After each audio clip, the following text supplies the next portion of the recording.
Hey guys, Jodie here from Decoris Vintage Designs and welcome to my channel. Today I am going to be painting this chest of drawers behind me here, and I am going to be painting them in silk all-in-one mineral paint. So I'm thinking we're going to have some texture, it's going to be feminine, it's going to be a little bit grungy. So I'm going for a very oldie worldy style that's kind of girly, just with a bit of attitude as well. So make sure you stay tuned for that. So if you didn't know already, silk has a built-in top coat and a built-in primer and odour blocker, so it is so easy to use and it means there's not a lot of faffing. But what you might have not known is that you can also mix sea spray with silk. I'm going to start with Endless Shores, which is an off-white colour, and I'm going to mix it with sea spray. Alright, so I am going to put 2 scoops of sea spray into my cup. It's generally recommended to put around 8 ounces of paint to 2 scoops, and as you're doing this, silly faces are absolutely required as well. I'm just saying. No, I'm joking. And yeah, and then I'm going to give my paint a good shake, because sometimes when it's sat there the water can separate and this will just help recombine it. I don't really particularly measure, but this is the kind of texture that I'm going for here. And I'm going to use a chip brush to apply my textured paint, and that is because paintbrushes, these kinds of paintbrushes are quite inexpensive and I'm not worried about making them dishevelled.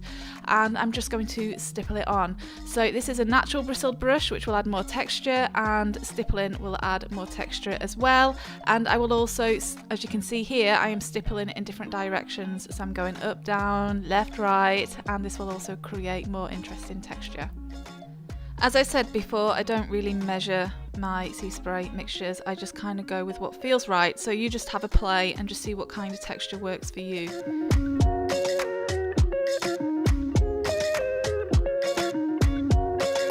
I am also going to stipple it on the top of this piece, and I am painting the top of this piece exactly the same as the rest of the piece. Alright, so now that my silk paint is nice and dry on the front of my drawers there, I'm going to go in and blend some silk colours. I'm going to be using some brand spanking new silk colours today. So let me show you. This, today, Umber. This is going to be my shading colour, and it's a gorgeous dark brown. This is going to age my piece. I'm going to go back in there with Endless Shores. And this is going to make my piece look a little bit highlighted and sun bleached.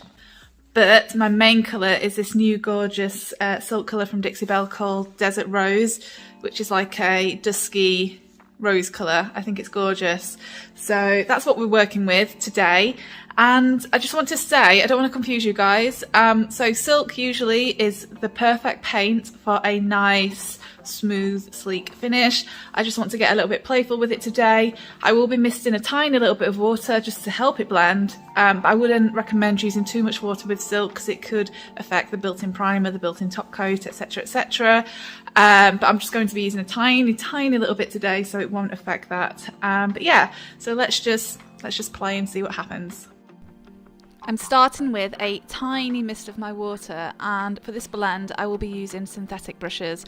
So I'm starting with Desert Rose and just getting a good base on there. I'm going to work in sections here, so I'll start with the top drawer first and work drawer by drawer. And then once I've applied my Desert Rose, I will then go in with my Umber, which is my dark brown, and just gently put this around the edges. Again, working in sections. Silk doesn't have a long dry time compared to chalk mineral paint, so you do have to kind of work fast, so it is better to work in sections if necessary, if you can. Also, my workshop is quite cold, which will also slow down the drying process as well.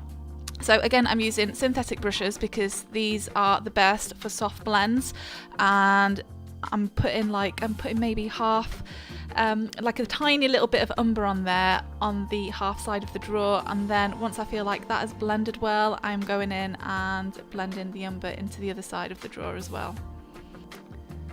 The chalk mineral paint range is definitely easier for blending. That being said, there are colours in the silk range that aren't in this chalk mineral paint range, which you may want to blend with and do more creative looks with. And also, because silk has that built-in primer and it has that built-in top coat, it just makes it a lot, you know, a lot kind of easier, and as I said before, less faffing.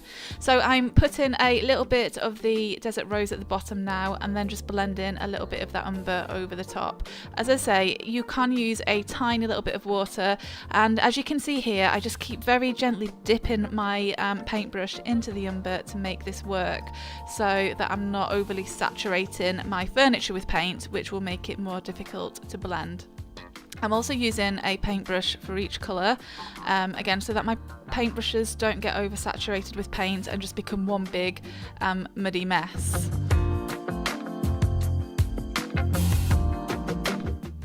In the middle there, I am applying a tiny little bit of the Endless Shores as a highlighter, and again I'm building it up gradually, not going in there crazy with all the paint. I'm putting in a tiny little bit, and then I'm actually blending with the Desert Rose brush, and this is just to kind of soften those edges up and to make sure that it looks nice and soft and blended.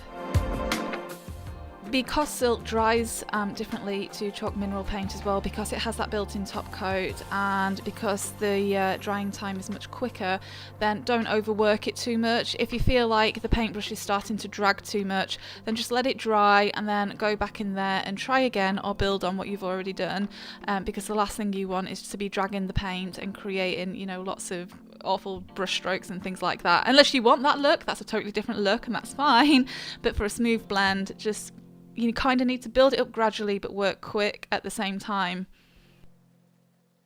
As you can see here, my brush has become quite saturated and it isn't blending as well as it should, so I'm just going in there again with my Desert Rose brush and just blending that out. So as you blend, use different brush strokes. You can kind of you know, use your brush left and right, up and down, but also little squiggles can help sometimes just to blend those edges out. A different way to blend is also to put on all the paint where you want it, and then go to a what I call a neutral brush, which is a brush without paint on it, and then just blend those edges out. It's all just down to personal preference and what works for you, but here I just wanted to show you a different way of blending. For me, the first way was much easier for silk paint.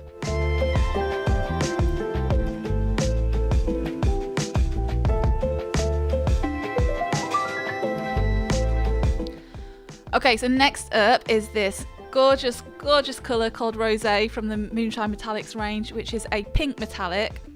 So I am applying it with a Gator Hide sponge, and I have saturated my furniture, and as you can see here, I'm also saturating it and misting water on as I go along.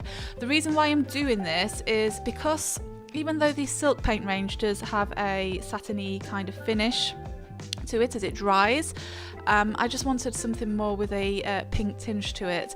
That being said, I didn't want the rosé to completely take over and change the colour of the piece, so by watering it down and then blending it out, it means that I'm going to get this really nice pink tinged glaze, and it's just going to help the piece look a little bit more iridescent. There is no rush for this part either. You can just keep misting the rosé, and it will just kind of keep watering down as much as you like, and then you can add more if you feel like you've watered it down just a little bit too much. And I also won't seal this, so the Moonshine Metallic range tends to cure on its own quite nicely, so I'm not going to worry about top coating this. Maybe keep a rag to hand as well, or a spare sponge if you feel like your sponge is getting too saturated, which it can. So just make sure you keep something to hand so you can wipe off the excess, or just keep another cheap sponge around so that can kind of take over, because otherwise you might find it difficult to blend. Alright, so now I have 120 grit sandpaper, and I'm just sanding over the top of this. Because the sea spray's underneath, what this means is that all that gorgeous Endless Shore will start to peek through and create a sort of patina effect. Do this quickly because of the the curing abilities of the top coat in silk paint, and also do it unevenly so that it looks like it's happened organically. The drawers got a little bit sticky there, so I had to kind of pull that one out from underneath. I just want, you guys ask these questions sometimes, and I want to show you that sometimes happens. Alright, so I'm using a silk screen stencil mandala here now, and these are awesome. I love them because they stop bleed through, there's no faffing. We're all about not faffing around on this channel. We like things to be simple. And I'm going in with a bit of chopped up sponge, and applying gemstone mousse in Golden Gem.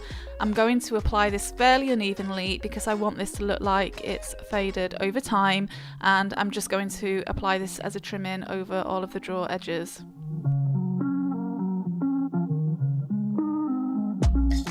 And here's a finished look. What do you think? Do you think I achieved the kind of girly, grungy glam piece with a bit of attitude? Let me know in the comments below, and as always, have a wonderful time painting and take care. Bye bye.